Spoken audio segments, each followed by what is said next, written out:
Hello, ito sa mga palaboy na tungkol sa common coins na pera. Ito. Alam nyo ba ito mga ito? Matutusin, may halaga rin to.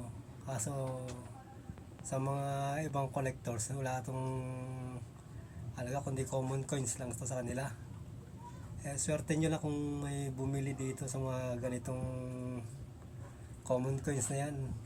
Ginagawa lang tong content ng mga vlogger na yan para dumami yung mga nila, mga subscriber tsaka mga views. Binibili na lang malaking halaga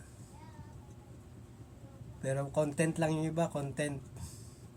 Swerte nyo nila kung may bumili sa inyo ng mga ganitong mga pera na content lang yan. Content lang talaga ng mga yan sa mga YouTube, Facebook, Twitter, sa mga content lang nila yan.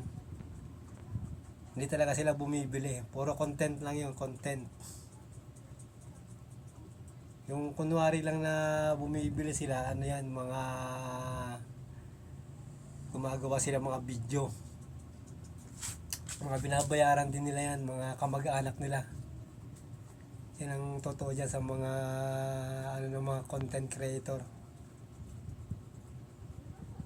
Hindi talaga sila bumibili niyan, kundi kamag-anak nila, mga kilala nila, content lang nila yan. Hindi talaga. Pero sa totoong mga bumibili nito, lang yan, mga 20 pesos lang daw, tsaka 10 piso, kaya ganun binibili nila.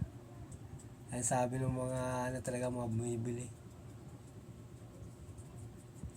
Ayun lang po sa mga pero tuloy lang po tayo sa pag-content. Kung nyo, baka malay nyo may bumili ng nyo, ng pera nyo ganito, mga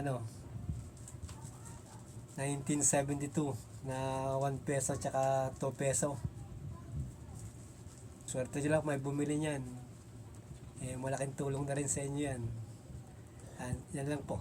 Salamat po sa inyong panonood ng aking mga video. Salamat.